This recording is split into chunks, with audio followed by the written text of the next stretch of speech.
Good afternoon, gentlemen, ladies and gentlemen. This is one of the most live broadcasting that we're doing for Tovei Air. Hopefully you'll be able to see it this afternoon on your TV already. And I'm doing the broadcast almost as close as possible to the time of the actual recording. So in other words, this is literally up to date, Erev Lag BaOmer.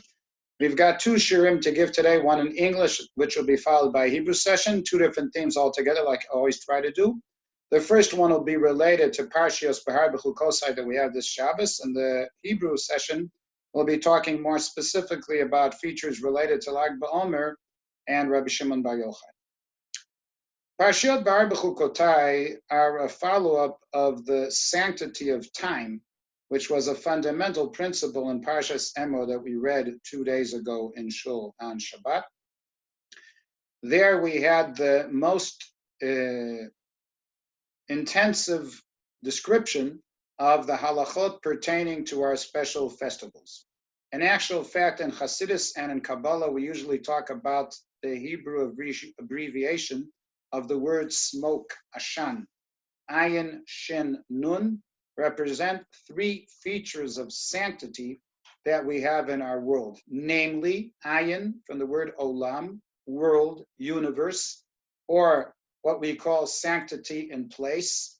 The olam is the holiest in the land of Israel, within the land of Israel in Yerushalayim, within Yerushalayim itself in the temple area, like three different steps of sanctity in the world per se.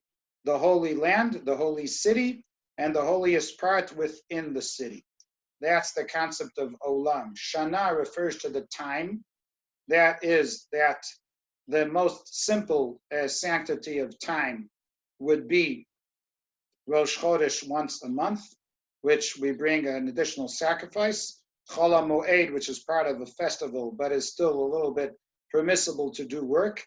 Then we have the most special 3 times a year of pilgrimage.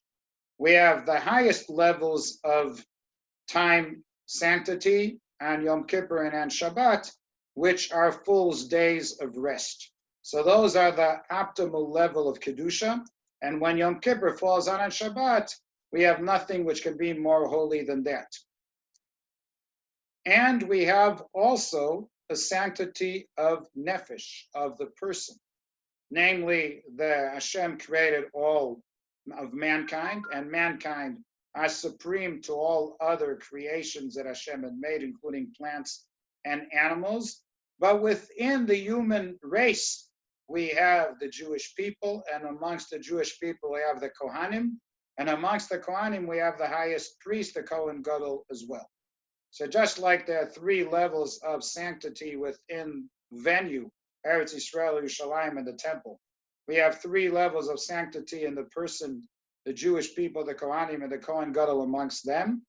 And even in time, we have the sample Kedusha of Yom Tov, of Yom Kippur, and Shabbos, which in certain points Shabbos is holier than Yom Kippur, and certain parts Yom Kippur is holier than any other day. But the concept of having 3 of each type of sanctity applies in all 3 dimensions.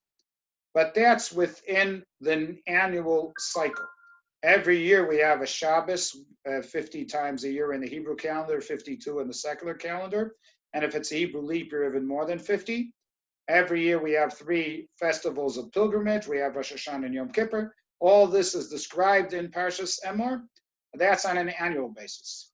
But in this Parsha, in Bahar, the first of the 2 we read this week, every 7 years we have a feature within the annual system that not every year is holy as the year of the sabbatical. Every 7th year is holier than the regular years. And in principle, all agricultural activity which pertains to its growth and not to mere upkeeping is forbidden during the entire sabbatical year. And just like we have gone till now of 2/3 of the Omer counting, which was also mentioned in this week's portion, we also have, just like 7 days per week and 7 weeks of the Omer, we have 7 years till we get to the sabbatical year, and then 7 sabbaticals till we get to the Jubilee year. And if you take the opinion of Rambam Maimonides, that the Jubilee year is not only year 50, year 50 is the end of the first Jubilee, and it's also the beginning of the next one. Consequently, that the next Jubilee will be not in year 100, would be year 99, and then 148 and 197. Every 49 years comes another Jubilee year because the first Jubilee year is ending and is on year 50 and starts already the new cycle. Consequently, you don't have to be a professor of math to figure out that if year 50 is immediately consecutive after the Jubilee, after the sabbatical year of 49, year 50 is also a sabbatical year, because in the Jubilee year in Yovel, you're not allowed to do the malachot on agriculture then either. And year 99 and year 148 are also right after a sabbatical year, because every 49 years you have a unit of 7 Shmitot, resulting in the fact that just like the Shemitah is every 7 years a virtually abandon of the agricultural growth, when you have a Jubilee year, you have 2 years in a row like that. The year of the Shemitah being year 49 and the year 50 of the Jubilee, the year 98 of the Shemitah and the year 99 of the Jubilee, and so on and so forth. Basically, every 50 years, we have to abandon our agricultural growth 2 years in a row. How much can you expect of a person to express his faith?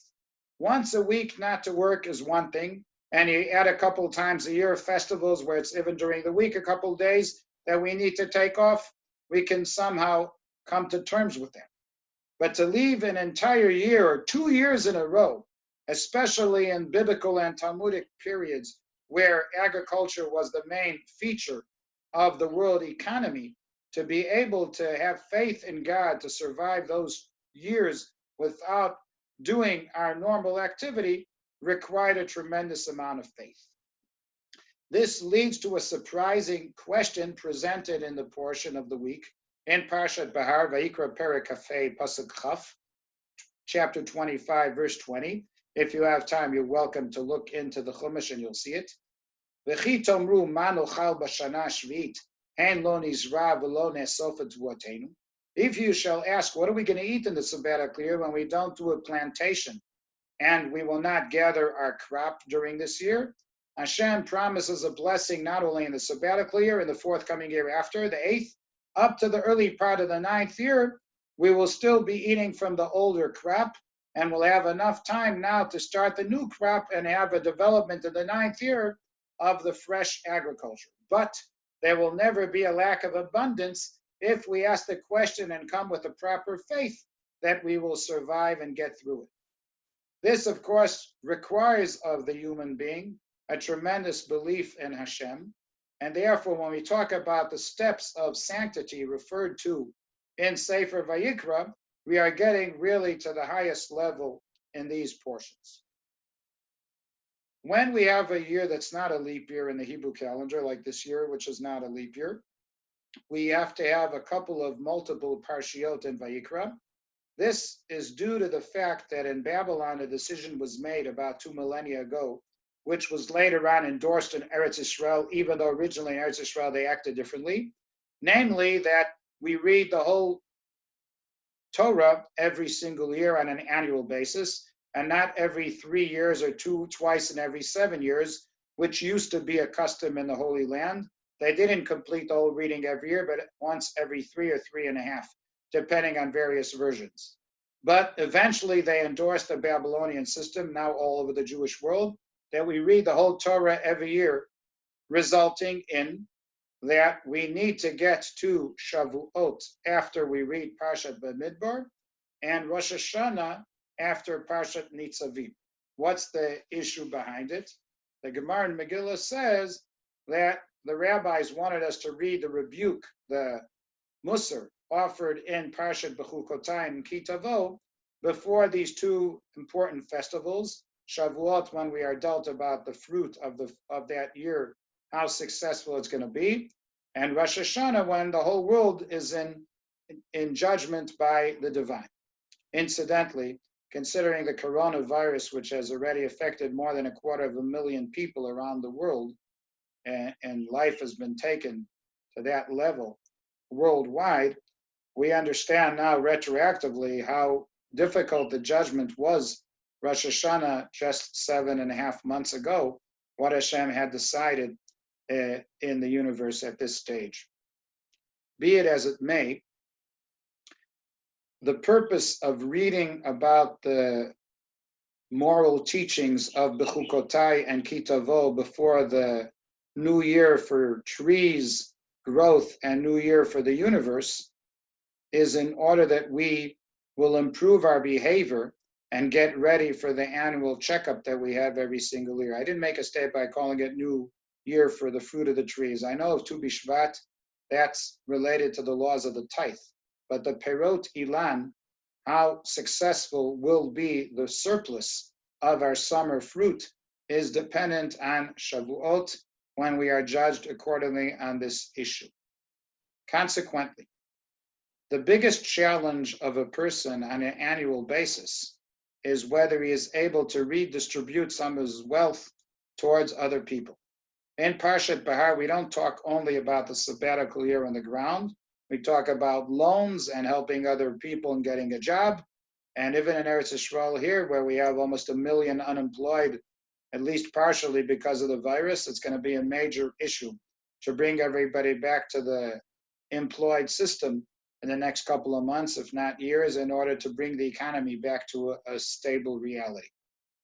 To have that interaction between people and that people will assist each other for the sake of the well-being of both is part of the challenge of the portion. Tzedakah, charity, is fundamentally given to the poor, to the needy.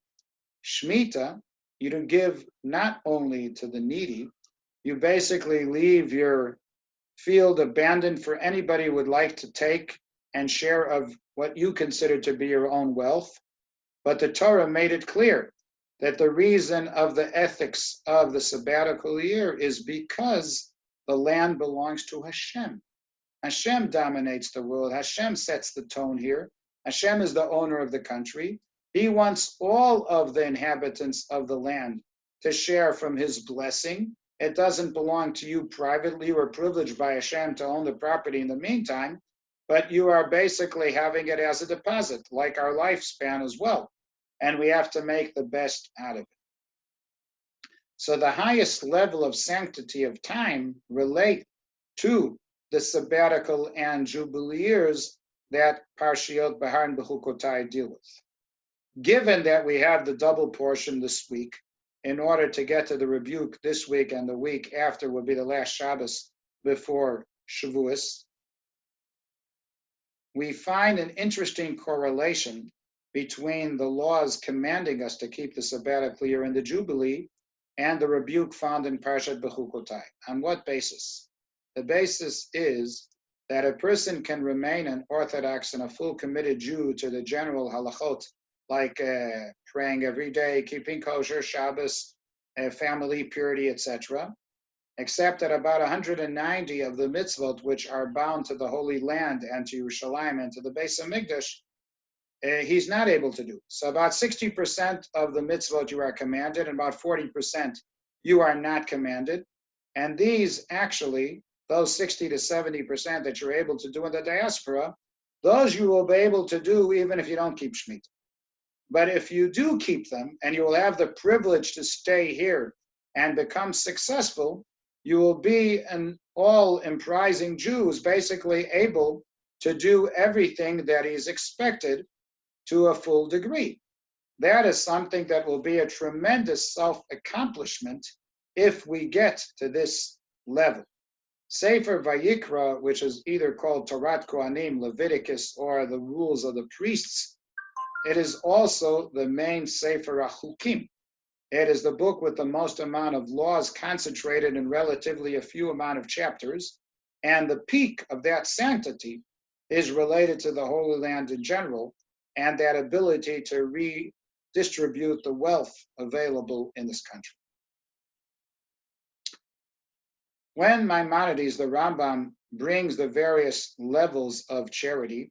He says the two highest levels amongst the 8 steps that he brings, the 7th or the second highest level is to give loan to some person, because you're not giving him a grant, you are retaining his dignity and believing that he will return it to you, and certainly giving him faith in that direction. And above that, if you're not giving him a loan at all, but getting him a job of work, that he can be employed and will have dignity, integrity, and feel that he's really getting money for something that he truly deserves. That is the highest potential level of being grateful towards other people. That is something that we should aspire to our highest degree.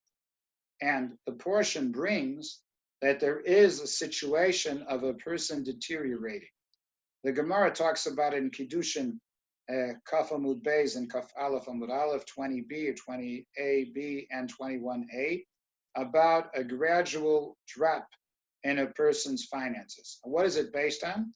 A person who sells Shemitah grown fruit for purposes of business, not in order to be sharing your wealth with other people, but in order to make a business agenda out of it.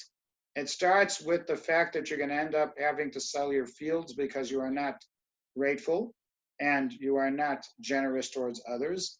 After selling your fields, which are a source of your surplus in business, you're going to have to sell your real estate because you'll need to live with some cash. Afterwards, you'll become needy and you'll need to have to work for somebody else or to become a servant if they don't accept you as an employee. And God forbid, if that doesn't help even then, and you don't do proper tshuva, you can end up, God forbid, being a servant even of an idol and working for the paganism directly. That could lead a person to such a tremendous drop. There's a beautiful passage on this topic in the Medrash Tanchuma on Parshas Bahar, where he describes the drop that the Jews actually encountered during the period of the Shoftim, the judges who lived after the time of Yehoshua. It mentions over there that in the period of Otniel ben Knaz, the first of the Jewish judges, they were going through major difficulty from the hand of the Aramites, led by a king whose name was Kushan Rishataim, and they were suffering for years. And this was because they got involved in paganism and evil doing. And after they realized how much trouble they were encountering, they actually did tshuva, and Hashem gave them an image such as Otniel, which helped them defeat the Aramites and remove the threat for many years as a result. But again, the Jews committed sin once again later on and were afflicted by the Moabites, and Ehud ben Gera was sent after they did an outcry and did tshuva in order to help them in their current situation. And even after Ehud ben Gera was very successful in killing the Moabite king and defeating their army, a few years later they sinned again, and then they were in trouble with the Canaanites for 20 years until Dvorah and Barak helped them in the famous story of the war by the Kishon Lake or near Afula, which resulted in the beautiful song of Devorah.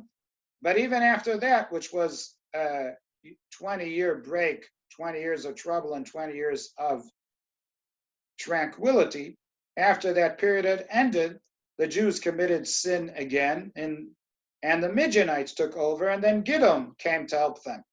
In other words, again and again during the period of the judges, the Jews went through trials and tribulations, each time because of a spiritual deterioration, then an outcry of tshuva, and Hashem responded to them and gave them opportunity to improve their behavior once again. But in a vicious circle, basically the troubles occurred once again, and again, and all because of the ignorance to the laws pertaining to the Holy Land and sharing the wealth, and also being involved in idolatry, which was an influence of the nation surrounding us. The Navi makes it very clear that idolatry was very center at that stage, and the danger was already addressed in Sefer Bamidbar, that if the Jews are not going to conquer their entire country, they're going to be influenced by the local peoples living here, and paganism was involved in the Holy Land way before the Jews came here. We didn't come to an uncivilized country. The country was already growing, and yet, despite of the growth during the period involved, it didn't cause the people to stop getting influenced from the other nations that were living here.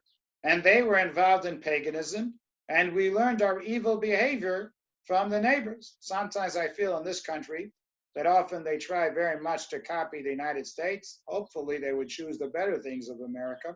Sometimes they don't always choose the better traits of the American people. But it's always better to be independent and following the ways of Hashem out of full commitment. The deterioration of the person who doesn't have the faith in Hashem and has to go and make business at the expense of the sabbatical year basically wants to forget about his relationship with Hashem. The Kabbalists and the Hasidim have mentioned that the gematria of the word Elokim with the Hey is 86, corresponding to the word Hateva, nature. Namely, Hashem to the most actually keeps the world going on a continuous basis in a routine, as if everything is happening naturally. And therefore Hashem gave freedom of choice to the human being to either believe in him or to disbelieve in him, because a person may actually get to a feeling of self-sufficiency and successful, and a success that he feels that he doesn't need Hashem. When does he actually turn to Hashem's assistance? When he feels in trouble, underprivileged, or in trials and tribulations. But when everything is successful, he doesn't feel a need. That's what the Torah mentions in detail in Pashas Ekev. V'ram levavecha v'shachachta Hashem Elokecha. When you will feel totally self-sufficient, arrogant, and affluent, you won't feel a need, and you will forget about Hashem. When things are more problematic, it's easier to remember of the source of where we're going from. To that end, we know the famous Rashi in the beginning of the first of the two portions this week, when the Torah addressed that Hashem said to Moshe on Mount Sinai about the laws of the sabbatical year. And Rashi says, what does the sabbatical year have anything to do with Mount Sinai? First of all, the revelation was years before, or at least months before, to be honest, number one. Number two, either the mitzvah was already given at the revelation itself, because the 10 principles of the commandments are just basically the framework for all the rest. And if it weren't given at the time of the revelation at Sinai directly, but only later, that's not something unique to the Shemitah. It's true to many of the mitzvah. Why did the Torah bother to mention the venue where this commandment was given when dealing with the sabbatical year? I think the most simplistic way to understand the answer to this question is that one would be surprised that the mitzvah pertaining to the Holy Land were given dafka when the Jews were in foreign soil. Sinai, as the Tosfos brings in Baba Kama, is not part of Eretz Yisrael, and you can prove it from Bezot HaBracha also, that Hashem appeared to the nations in the Sinai desert before appearing to us, and they weren't willing to accept the Torah upon themselves. So why would Hashem command the laws pertaining to the Holy Land when the Jews were not in the Holy Land anyhow? But that's precisely the issue. The blueprint, the real background of what a Jew actually is expected to do, as mentioned earlier, about 30 to 40% of the mitzvot are dependent on the Holy Land. And even before the Jews enter the country, it's essential for them to realize that they're not going there just to have a vacation. They actually are going to be on the highest level of their religious identity when they actually live there. And if they don't live up to the standards, they may retain their Judaism, as I mentioned earlier, but without those mitzvot, then they'll have to live elsewhere. And it's a great pity. The fundamental reason why the human race has a tendency to rebel against God is when they feel financially inadequate, or if they encounter things in the course of their life or history which bring them to challenge about where is the divine presence. Well, Hashem purposely, as mentioned earlier, is willing to hide himself and leave that challenge to the human being to actually be faithful and believing. But at least what a person should definitely be able to do is to share and care and to be responsible for other people living with him so that they will have a chance for their own well-being. And by abandoning your land once every 7 years and once every 50 years, 2 years in a row, we are showing our real belief that Hashem is the true servant of the Holy Land and not us individually.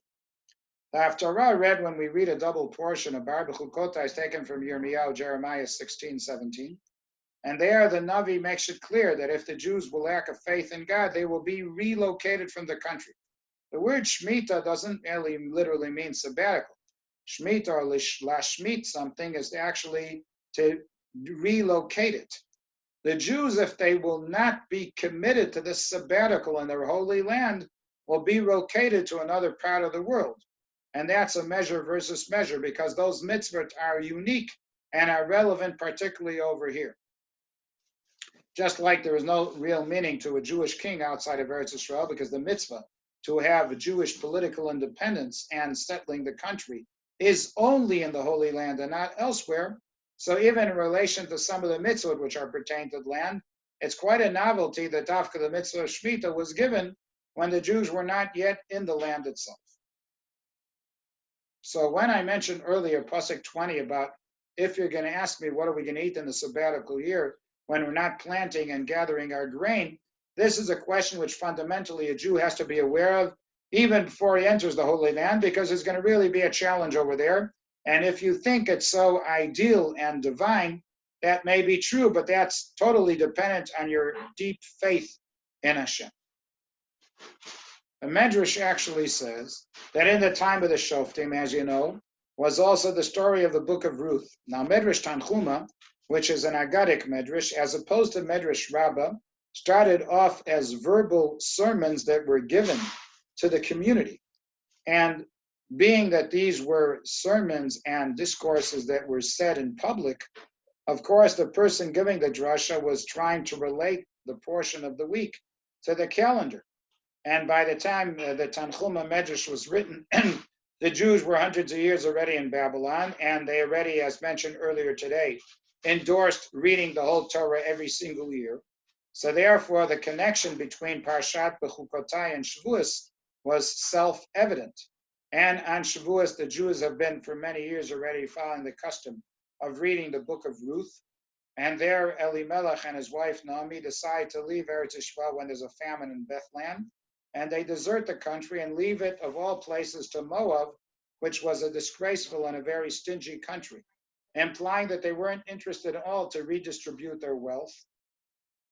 And what actually occurred, as you know, is that shortly after they arrived in Moab, Elimelech, the Jewish leader at the time in Bethlehem, died in foreign soil.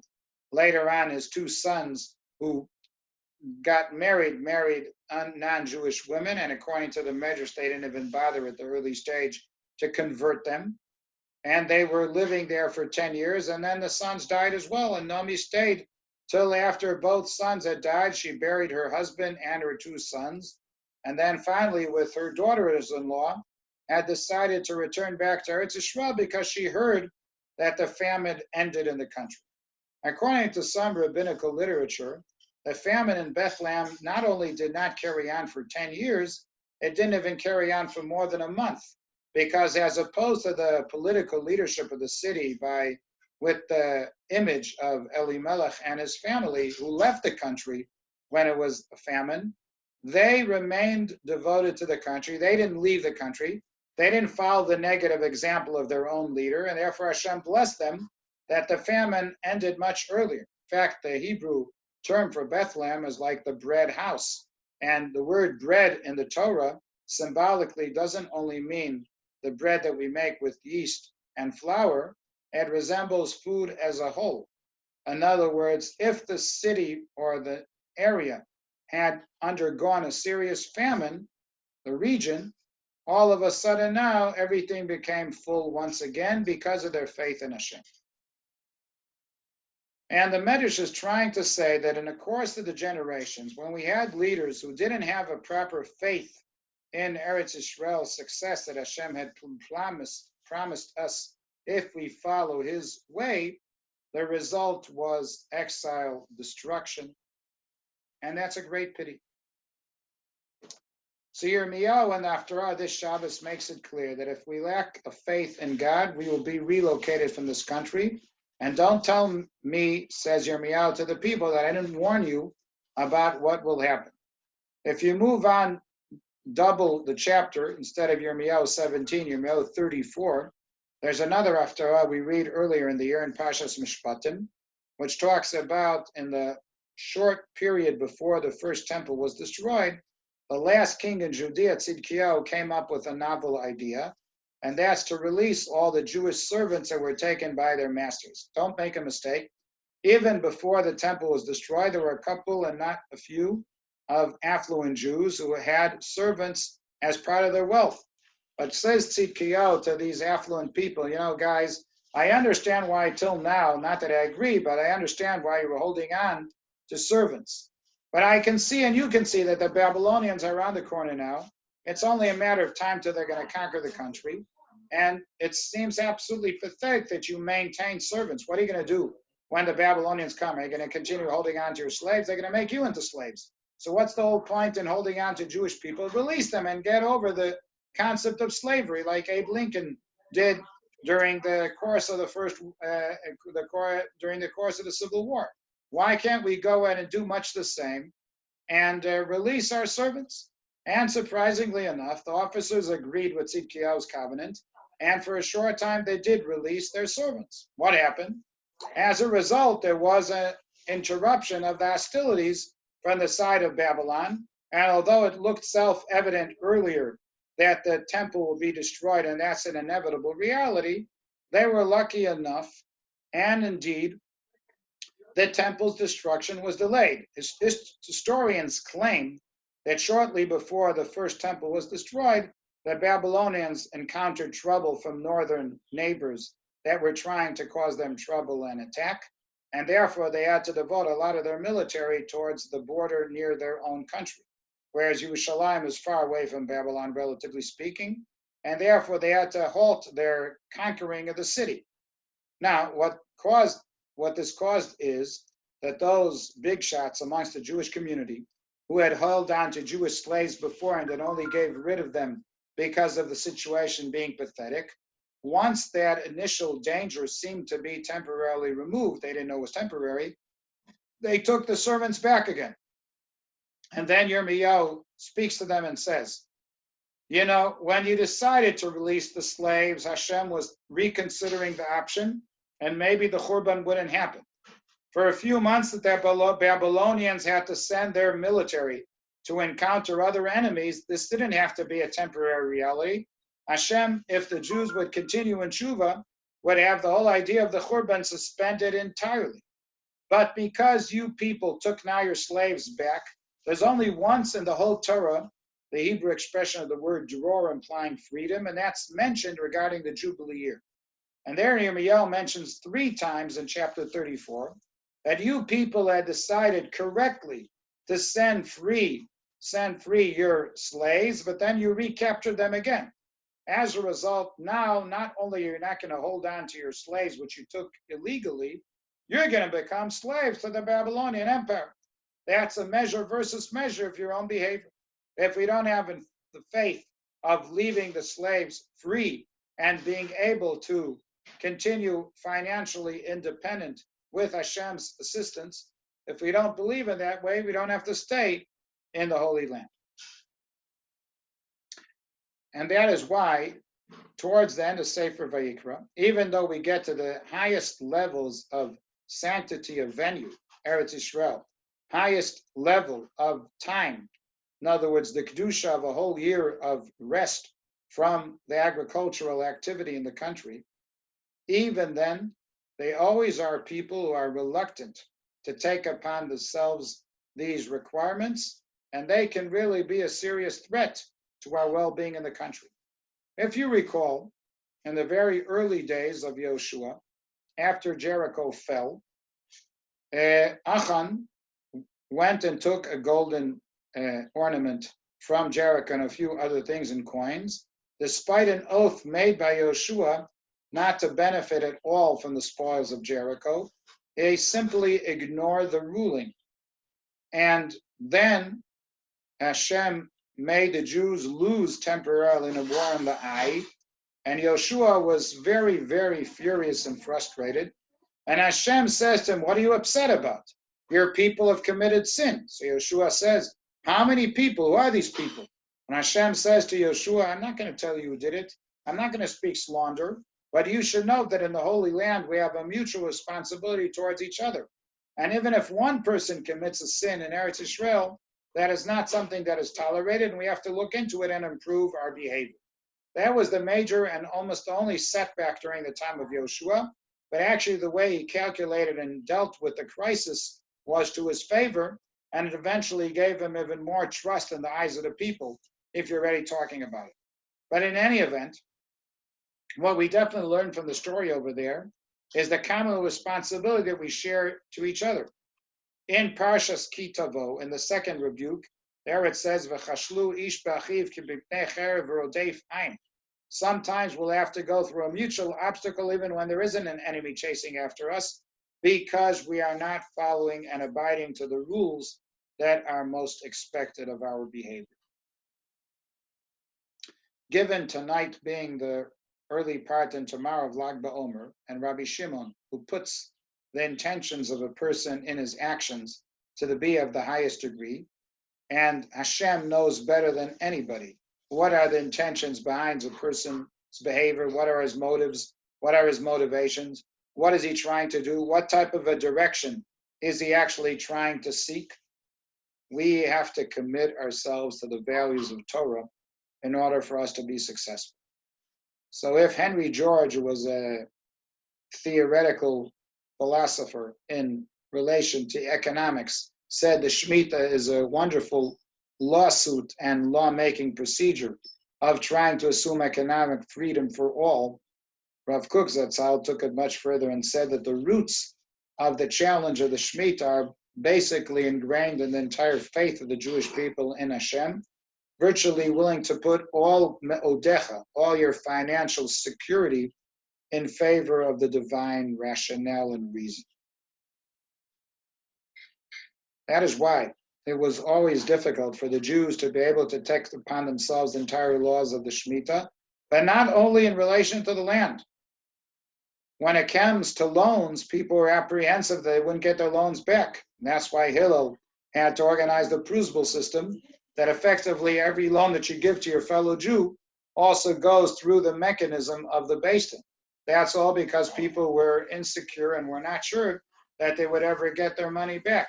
So we see that when it comes to redistribution of wealth, it is rather a difficult thing, and one has to have proper intention and belief in Hashem that things will be better if you actually have the faith in him. So if the Jews would have not released their servants and retake them, the Churban may have been delayed or maybe been canceled indefinitely. But because of a lack of faith, it came back again. And because of some people that even nowadays have a difficulty to experience their faith in Hashem, don't be surprised that he doesn't feel obliged towards us. One of the things that the current virus actually does is bringing the whole world together to a reality that we can't be totally lax, affluent, and totally self-sufficient.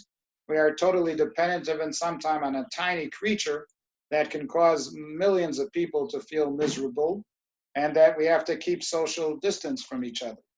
And let's hope that this will be a source of blessing later on, that after the virus will end and people hopefully be in full, including Tovei Air and other places, and full health, the financial situation will be restored into a positive way, and that we should have a continued healthy life and be totally committed to our tradition, that we have nothing more to be proud of than that, and to show that the ethical teachings of the Torah can be a basis for the universe as a whole. Unfortunately, some of the other nations are not aware of this. Have a great day.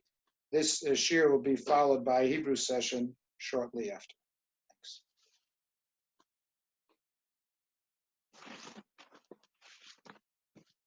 אהרון, אתה יכול לצור את ההקלטה הזאת?